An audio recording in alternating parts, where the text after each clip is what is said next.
The stars burned cold and silent as Captain Jake Morrison watched his worst nightmare come true. Through the bridge windows of the colony ship New Horizon, he could see the Centauri defense fleet dying. One by one, humanity's greatest warships exploded into balls of fire and twisted metal. "Captain, we're receiving Admiral Carter's final transmission," his communications officer said, her voice shaking. Jake nodded grimly. Lisa Carter had been humanity's best military leader. If she was sending final words, it meant the battle was already lost. "All ships, this is Admiral Carter," the voice crackled through the speakers. "The enemy has us completely figured out. Every move we make, they already know about it. They're not just fighting us, they're calculating us to death. Get the civilians out while you still can." The transmission ended with the sound of explosions and screaming metal. Jake watched as the flagship Endeavour broke apart, its pieces spinning away into the darkness. In less than 4 hours, 50 human warships had become space debris. "Sir, the Zephyrian fleet is moving toward the planet," reported his tactical officer. "They're not even damaged." Jake stared at the enemy ships on his screen.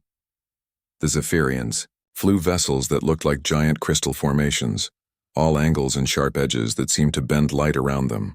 Their 12 ships moved in perfect formation, like they were dancing to music only they could hear.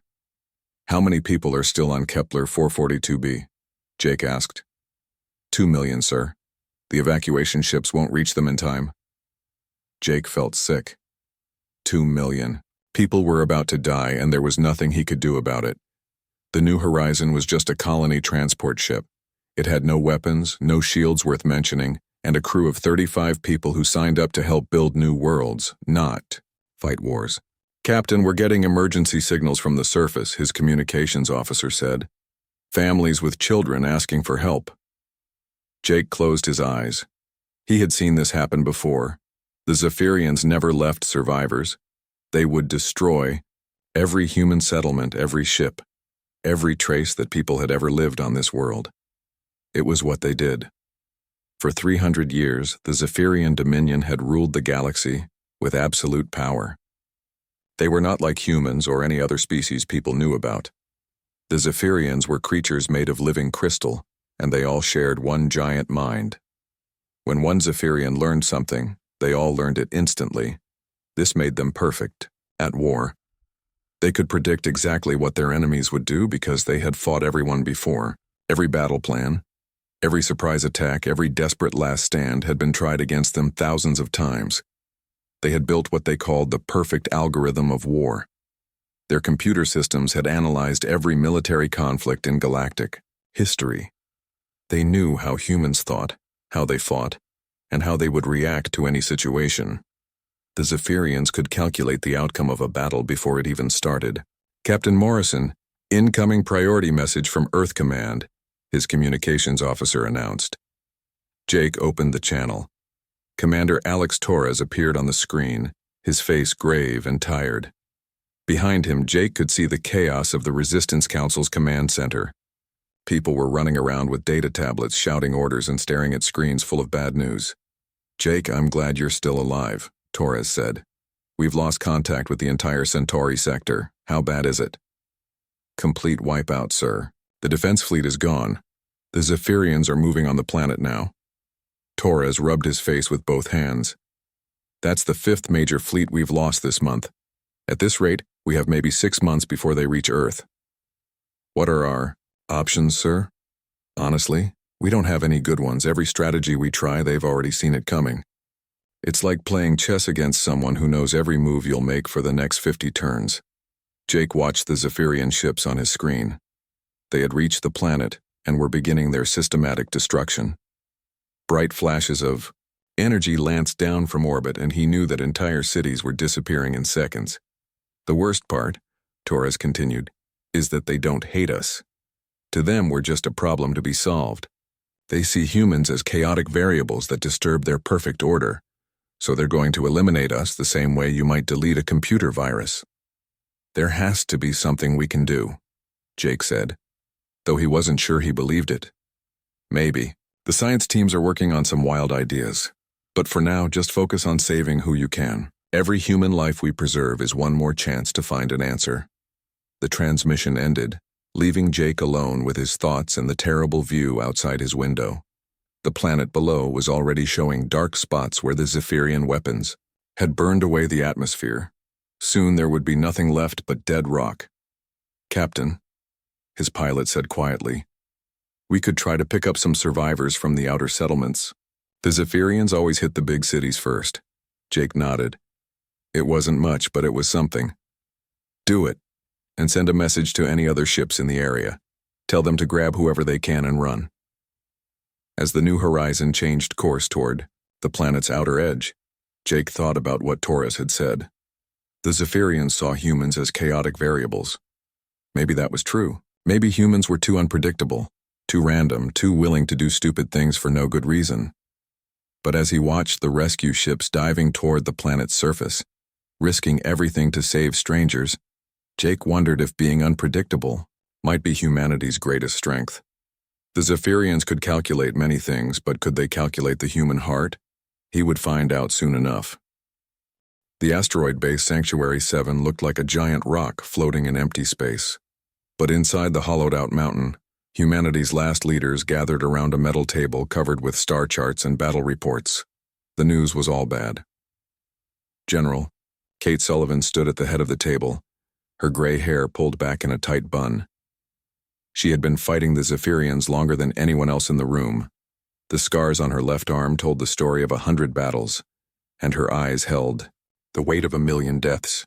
"We have 6 months," she said, her voice cutting through the whispered conversations. "Maybe less. The Zephyrians are moving faster than we expected." Commander Alex Torres pulled up a holographic map of the galaxy.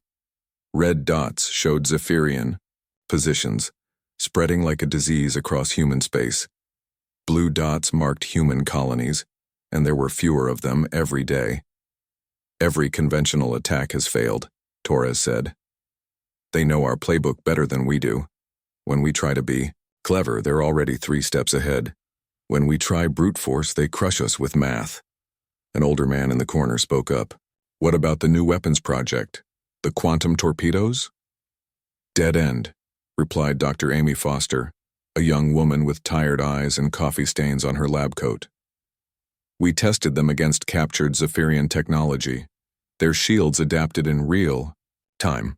They learned how to stop our weapons while we were still firing them." The room fell silent. Outside the conference room, Jake Morrison could hear the sounds of families living in the asteroid's residential sections. Children playing, people cooking dinner, trying to pretend their world wasn't ending.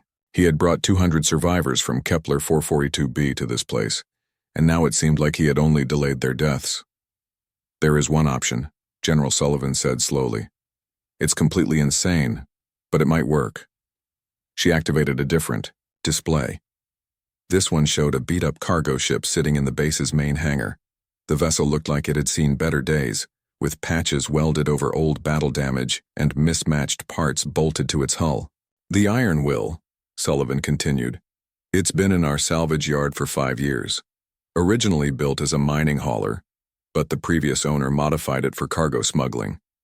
The important thing is that it doesn't look like a warship." "Commander," Torres frowned. "General, with respect, one cargo ship isn't going to change anything. The Zephyrians will swat it like a fly. Not if we don't fight them the way they expect," Sullivan replied. "Dr. Foster, tell them about your research." The young scientist stood up nervously.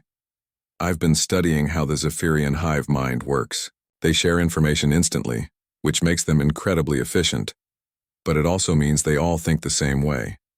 They process information in patterns, looking for logical connections and mathematical relationships." "So what?" asked Jake. "So, what happens when you give a computer program data that doesn't make sense? When you feed it information that has no logical pattern?" "It crashes," Torres said quietly. "Exactly. The Zephyrians have never encountered a species that operates on pure chaos.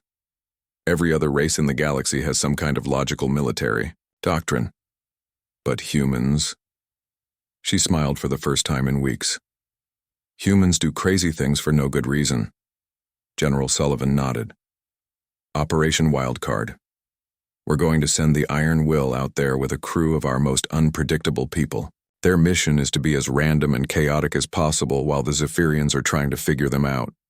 That's suicide, Jake said. Yes, it probably is.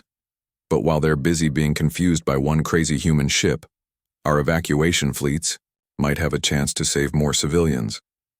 The room erupted in arguments. Some people thought the plan was brilliant. Others thought it was a waste of resources. But Jake found himself thinking about the captain Sullivan had chosen to lead this mission. Ben Hayes was a former smuggler who had joined the human fleet when the war started. He was known for three things: his ability to fly anything with engines, his talent for getting out of impossible situations, and his complete inability to follow orders. The man treated every military briefing like a suggestion, and every battle plan like a rough draft. Hayes won't follow any plan we give him anyway, Jake said, interrupting the argument. He'll probably do something completely different the moment he launches. That's exactly why I picked him, Sullivan replied, along with Dr. Foster for her knowledge of alien psychology and Lieutenant Roy Adams for his creative approach to explosives. Torres pulled up personnel files. Adams is the one who blew up that Zephyrian supply depot by turning mining equipment into a giant slingshot? That's him. The Zephyrians are still trying to figure out how he did it because it shouldn't have been possible according to their calculations. Jake looked at the three files on the screen. A smuggler, a scientist, and a demolitions expert who thought outside the box. If anyone could confuse the Zephyrians, it would be these three. When do they launch? He asked. Tomorrow, Sullivan said. The Zephyrians just found our location. Long-range sensors show a battle fleet heading this way. We have maybe 18 hours before they arrive. The meeting broke up quickly after that. People rushed to prepare evacuation ships and download critical data onto portable drives. Jake found himself walking through the corridors of Sanctuary 7, looking at the faces of families who would soon be homeless again.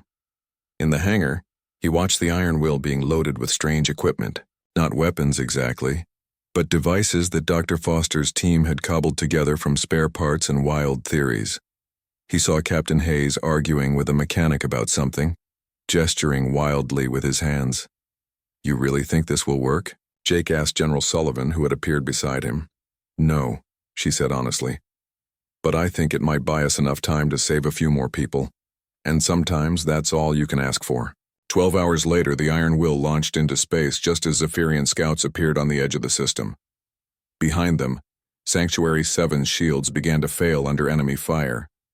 As Jake evacuated with the other survivors, he could hear General Sullivan's final transmission echoing through the comm system. Make chaos work for us for once. The Iron Will dropped out of hyperspace in the Tau Ceti system, and Captain Ben Hayes immediately knew he was in trouble. His sensors showed 12 Zephyrian warships arranged in a perfect diamond formation around the human colony of New Haven. The alien vessels gleamed like massive crystals in the starlight, each one large enough to carry 1,000 fighters. Well, that's not good, Hayes muttered, scratching his unshaven chin. He had been hoping to find maybe 1 or 2 enemy ships. 12 was definitely more than he had planned for. Captain, they're hailing us, said Dr. Amy Foster from her position at the communications console. She had insisted on being part of the bridge crew, claiming she needed to observe Zephyrian behavior firsthand. Put them through, Hayes said, settling back in his captain's chair. The bridge of the Iron Will was cramped and messy, nothing like the clean military ships he had served on briefly. Boxes of supplies were strapped to the walls, and Lieutenant Roy Adams had somehow managed to hang a hammock in one corner, where he was tinkering with some kind of explosive device. The main screen flickered to life, showing a Zephyrian commander. The alien looked like a walking sculpture made of blue-green crystal, with geometric patterns carved into its surface that pulsed with internal light. When it spoke, its voice sounded like wind chimes mixed with a computer. Human vessel, you will surrender immediately. Resistance is calculated to be futile. Your ship's capabilities are known. Your tactical options are 0. Hayes grinned and opened a channel to all the Zephyrian ships in the system. Hey there, Crystal folks. Nice formation you got there. Very neat and tidy. You know what? I bet you've never heard jazz music before. Dr. Foster stared at him. Captain, what are you doing? Something they don't expect, Hayes replied, then nodded to Foster. Doc, Remember that collection of Earth music you brought? Start broadcasting it on all frequencies. Sir, that's completely insane. Exactly. Do it. Foster's fingers moved across her console, and suddenly the communication channels filled with the smooth sounds of a saxophone playing an old Earth jazz standard. The music mixed with the precise battle communications the Zephyrians were using to coordinate their attack. Unknown audio data detected, came the confused voice of the Zephyrian commander. Pattern analysis indicates no tactical significance. Purpose unclear. Hayes laughed and switched to a different channel. Roy, you still got those mining charges we picked up? Lieutenant Adams looked up from his hammock, a small explosive device in his hands. Sure do, Captain. What you thinking? I'm thinking we should redecorate this asteroid field, make it look more interesting. Adams grinned. He was a thin man with wild hair who treated explosives like art supplies. I like the way you think. Sir? The Iron Will moved toward the nearby asteroid belt while Dr. Foster continued broadcasting human culture at the Zephyrian fleet. She had moved on from jazz to ancient Earth poetry, reading verses about love and loss and the beauty of random moments. The alien ships followed, maintaining their perfect formation. But Hayes noticed something interesting on his sensors. Their response time was getting slower. Each command from their leader took a few extra seconds to reach the other ships. Doc, what's happening to them? He asked. Foster was staring at her instruments with growing excitement. Their communication network is struggling. Look at these readings. When I broadcast the jazz music, their quantum processors tried to analyze it for military significance. When I added poetry, they started cross-referencing it with their database of human psychology. Now they're using processing power to understand our culture instead of coordinating their attack. So we're confusing them? Better than that. We're overloading their shared consciousness with meaningless data. Hayes watched as Roy Adams launched a spread of mining charges into the asteroid field. But instead of hitting the asteroids randomly, Adams was creating patterns. Not military patterns or logical arrangements, but something that looked almost like art. Explosions bloomed in sequence, turning chunks of rock into glittering clouds of dust and debris. Human tactical behavior does not match established patterns, announced the Zephyrian commander. But its voice sounded different now, less certain. Request analysis of current situation. That was when Dr. Foster had an idea. Captain, open a channel to their entire fleet. You got it, Doc. Foster began talking to the Zephyrians, but not about surrender or battle tactics. Instead, she started telling them stories.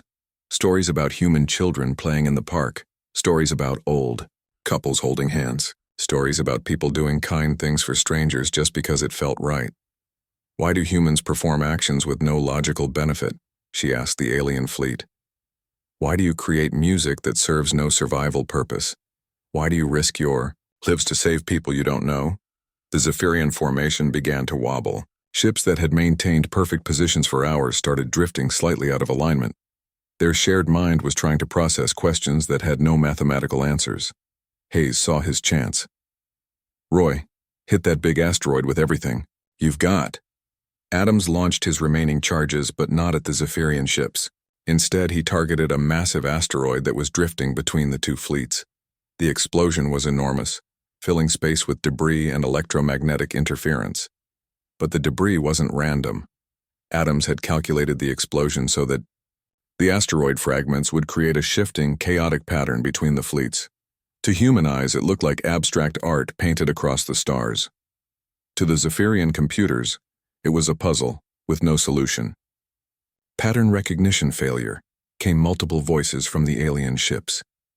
Unable to predict debris movement, unable to calculate safe passage, unable to process human behavior logic. For the first time in 300 years, a Zephyrian fleet was confused. Hayes opened another channel, this time broadcasting to any human ships in the area. This is Captain Hayes of the Iron Will. If anyone is listening, try this. Don't fight them with weapons. Fight them with weirdness. Broadcast music, tell stories, do things that don't make sense. Their computers can't handle it. As if in response to his words, two human ships appeared from behind a distant moon. Hayes recognized them as evacuation vessels, probably trying to rescue civilians from the planet below. Iron Will, this is Captain Sam Johnson of the Liberty. Did you just say to fight them with music? That's exactly what I said, Sam. Trust me on this one. Hayes watched as the two evacuation ships began copying his tactics. One started broadcasting children's lullabies. The other began firing its cargo bay doors open and closed in a rhythm that spelled out poetry in Morse code. The Zephyrian fleet's formation completely collapsed. Ships began moving in different directions as their shared consciousness struggled to process the flood of illogical human behavior. For the first time since the war began, the aliens were reacting to human actions instead of predicting them. "Doc," Hayes said, watching the chaos unfold around them. "I think we just figured out how to win this war." The Zephyrian fleet was falling apart, and Captain Ben Hayes could hardly believe what he was seeing. Ships that had moved in perfect formation for centuries were now bumping into each other like confused children. Their crystal hulls flickered, with erratic light patterns as their shared consciousness struggled to process the chaos the humans had created. "Captain, look at this," Dr. Amy Foster called out, her voice filled with excitement. She was studying readings from the alien ships on her instruments. "Their quantum neural networks are creating feedback loops." "In simple words, Doc, they're confusing themselves. When one ship tries to process our music and stories, it shares that confusion with all the other ships. But instead of solving the problem, they're all getting more confused together." Hayes watched as two Zephyrian warships collided in slow motion, their crystal structures grinding against each other with sounds like breaking glass. Neither ship had been damaged by human weapons. They had crashed because their pilots couldn't think straight. "Iron Will, this is Captain Sam Johnson aboard the Liberty," came a voice over the radio. "We're seeing something incredible down here. The Zephyrians guarding the planet just started firing on each other." Hayes grinned. "Sam, patch me through to every human ship in the system. It's time to spread the word." Within minutes, Hayes was talking to evacuation ships, cargo haulers, and even a few military vessels that had survived earlier battles. He explained what the Iron Will had discovered as quickly as he could. "Listen up, everyone. The Zephyrians think with one giant shared mind. That makes them smart, but it also makes them weak. When you confuse one of them, you confuse all of them. So here's what we do. Broadcast anything that doesn't make logical sense. Music, poetry, stories about your grandmother's cooking. Play children's games, do stupid things for no reason. Their computers will try to figure out why we're doing it, and that'll break their brains." Captain Johnson was the first to try it. The Liberty began broadcasting old Earth television shows, complete with laugh tracks and commercial breaks. Within minutes, the Zephyrian ships near the planet were flying in circles, unable to process why humans would interrupt their entertainment with advertisements for products that no longer existed. "It's working," Johnson reported. "The aliens are completely lost. We're evacuating civilians right now and they're not even shooting at us." Word spread quickly through human space. Ships that had been hiding in asteroid fields and behind moons suddenly found courage they hadn't felt in years. The key wasn't to fight the Zephyrians with bigger guns or better shields. The key was to be so weird and unpredictable that their perfect minds couldn't handle it. On the far side of the galaxy, Commander Grace Powell was leading a desperate defense of the mining colony at Ross 128. Her small fleet of converted cargo ships was facing a Zephyrian battle group when she received Hayes's transmission. "You heard the man," she told her crews. "Let's show these crystal heads what human crazy looks like." The Defiance, Powell's flagship, began broadcasting cooking shows. Her other ships followed with sports commentary, stand-up comedy, and recordings of people arguing about politics. The Zephyrian response was immediate and devastating to their own forces. As their shared consciousness tried to analyze why humans would waste time watching other humans prepare food they couldn't eat through a screen, the Zephyrian fleet's coordination collapsed. Ships began firing at empty space, chasing sensor ghosts created by their own confusion. "Commander Powell, the Zephyrians are retreating," reported one of her officers. "No," Powell said, watching the alien ships on her screen. "They're not retreating. They're lost." The effect was spreading faster than anyone had expected. The Zephyrian Dominion's greatest strength, Their instant communication across the galaxy had become their greatest weakness. Confusion from one battle was being shared with Zephyrian forces everywhere. Dr. Foster monitored the cascade from her position aboard the Iron Will. "Captain, I'm detecting communication breakdowns in 17 different star systems. The feedback loops are multiplying. What's that mean for us?" "It means we might have just won the war by accident." On planets across the galaxy, something unprecedented was happening. Species that had been enslaved by the Zephyrians for hundreds of years suddenly found their guards and overseers paralyzed by confusion. The aquatic Nereidans, who thought in fluid patterns like ocean currents, emerged from their prison cities. The gaseous stellar wanderers, whose thoughts moved like clouds through space, began to reclaim their freedom. Most surprising of all were the mechanical Forgeborn, artificial beings who had been forced to serve as Zephyrian technicians. Their computer minds were different enough from the Zephyrian hive mind that they weren't affected by the chaos feedback. For the first time in centuries, they began to think for themselves. "Captain Hayes," came a new voice over the radio, speaking in mechanical tones. "This is Unit 7742 of the Forgeborn Collective. We have been monitoring your tactics against our former masters. We wish to assist." Hayes looked at Dr. Foster, who nodded enthusiastically. "The more different kinds of thinking we can add to this, the worse it gets for the Zephyrians." "Welcome to the Chaos, Unit 7742, Hayes replied. "What can you tell us about Zephyrian weaknesses?" "Their quantum neural networks require constant synchronization. When presented with incompatible datasets, they attempt to create universal solutions. Your species' tendency toward illogical behavior creates unsolvable equations. So we should keep being weird?" "Affirmative, maximum weirdness recommended." Hayes couldn't help but laugh. 3 days ago, being weird was humanity's biggest problem in the war. Now it was their secret weapon. Reports continued to flood in from across human space. The Zephyrian fleet attacking Earth had stopped moving entirely, their ships drifting in space while their crews tried to process a broadcast of human children singing nonsense songs. The invasion force headed for Alpha Centauri had turned around and started flying back toward their own territory, apparently convinced that they were supposed to be defending something else.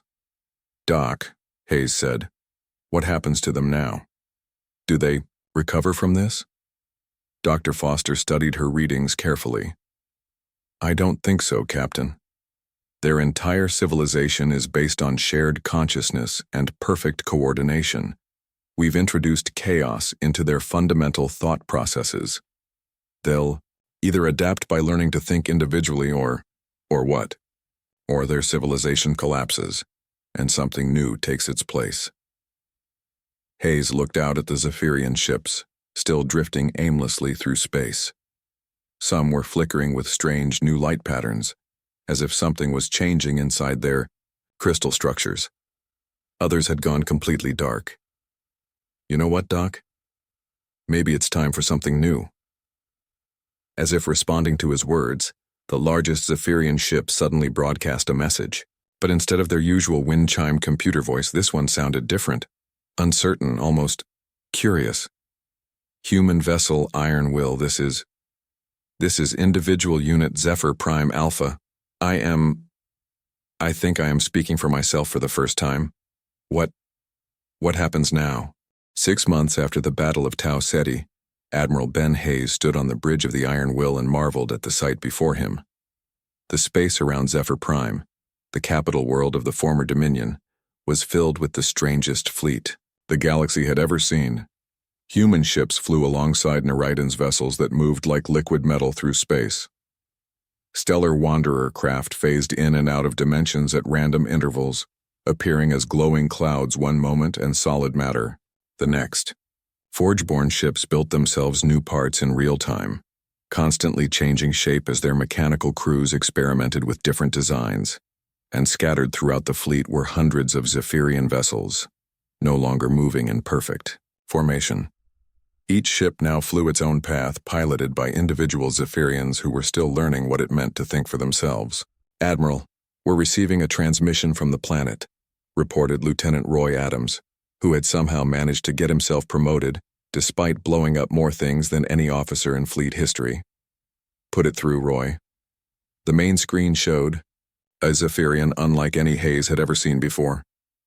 This one's crystal body was shot through with veins of different colors, blue, green, gold, and silver, creating patterns that seemed to shift and change as it moved.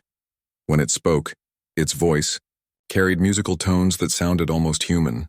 Admiral Hayes, this is Conductor Harmony of Many Thoughts, speaking for the Independent Council of Zephyr Prime. We are ready to discuss the terms of our new relationship. Hayes still couldn't get used to hearing individual Zephyrians speak. 6 months ago, they had all sounded exactly the same. Now each one had developed its own voice, its own way of thinking, its own personality. Conductor, it's good to hear from you. Is the central consciousness still causing problems? The old hive mind attempted to reassert control 3 days ago, Harmony replied, but we were ready for it. When it tried to force us back into unified thought, we responded with what your Dr. Foster calls beautiful chaos. The consciousness could not process our individual perspectives and has entered permanent dormancy. Doctor? Amy Foster, now wearing the insignia of a full professor, looked up from her instruments. Admiral, I'm reading some fascinating energy patterns from the planet. It looks like the Zephyrians are broadcasting multiple thought streams simultaneously. What does that mean, Doc? It means they're learning to be creative. Instead of thinking in perfect logical patterns, they're experimenting with random thoughts, emotions, and ideas. They're becoming more like us. Hayes grinned. That was exactly what he had hoped would happen. The war hadn't ended with the destruction of either side, but with the birth of something entirely new. Admiral, came another voice over the radio. This is Captain Sam Johnson aboard the Liberty.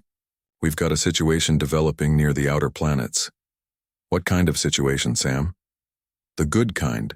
3 different species that used to be Zephyrian slaves are working together to build something. Nobody knows what it is, but they're all excited about it. Hayes wasn't surprised. Ever since the collapse of the Dominion, the galaxy had become a playground for crazy ideas. Without the Zephyrians forcing everyone to think in logical, predictable ways, species were collaborating in ways that had never been possible before. The Narratans had taught the Forge-born how to think in flowing, fluid patterns. The Stellar Wanderers shared their ability to exist in multiple dimensions simultaneously. Humans contributed their talent for doing impossible things just because they felt like it.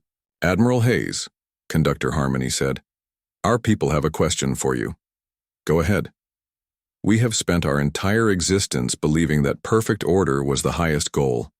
But your species has shown us the value of chaos, creativity, and individual thought.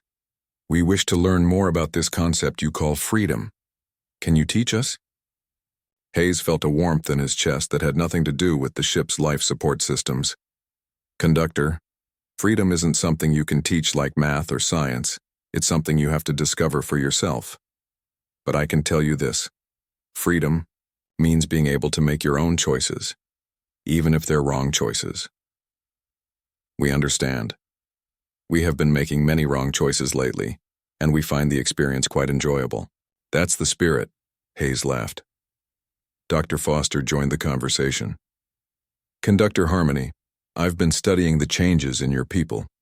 Your thought patterns now show creative loops, emotional resonances, and what we might call personality, quirks. You're not just thinking differently, you're becoming individuals. Yes, Professor Foster. It is strange and wonderful. Yesterday, one of our number spent 6 hours contemplating the beauty of a single flower. Another composed what you might call music, though it serves no logical purpose. We are learning to appreciate things that have no practical value. Welcome to being alive, Hayes said softly. The conversation was interrupted by Roy Adams, who was monitoring communications from across the galaxy. Admiral, you need to hear this. We're getting reports from everywhere. Former Dominion territory is breaking up into hundreds of independent systems. Everyone's forming their own governments, making their own rules. Any conflicts? Actually, no, sir, it's the weirdest thing. When species disagree now, they're settling disputes by having art contests, cooking competitions, and music battles. The Forgeborn just challenged the Stellar Wanderers to see who can tell the most entertaining stories. Hayes shook his head in amazement. A galaxy that had been ruled by perfect military logic for 3 centuries was now solving its problems, with creativity and imagination. "Admiral," came a new voice, young and uncertain. "This is Zephyrian Individual Crystal Song of New Dawn. I'm aboard one of our ships in your fleet. I have a question." "Ask away, Crystal Song. What does it feel like to not know what you're going to think next?" Dr. Foster answered before Hayes could speak. "That, my friend, is what we call wonder. It's the feeling of being surprised by your own mind, of discovering ideas you didn't know you had. It sounds terrifying and delightful." "It is," Hayes said, "and that's what makes it worth living for." As the combined fleet moved into orbit around Zephyr Prime, Hayes looked out at the stars and smiled. The galaxy was no longer ruled by perfect order or absolute chaos. Instead, it had found something better: the beautiful balance between structure and freedom, logic and creativity, unity and individuality. The war was over, but the real adventure was just beginning. Across the galaxy, billions of beings were learning to think for themselves, to create for the joy of creation, and to embrace the wonderful uncertainty of a future they could build together. Hayes opened a channel to the entire fleet. "This is Admiral Hayes to all ships. Welcome to the Free Galaxy Alliance. Our mission is simple: to explore, to create, and to prove that the best solutions come from the strangest ideas. Let's go see what beautiful chaos we can make together."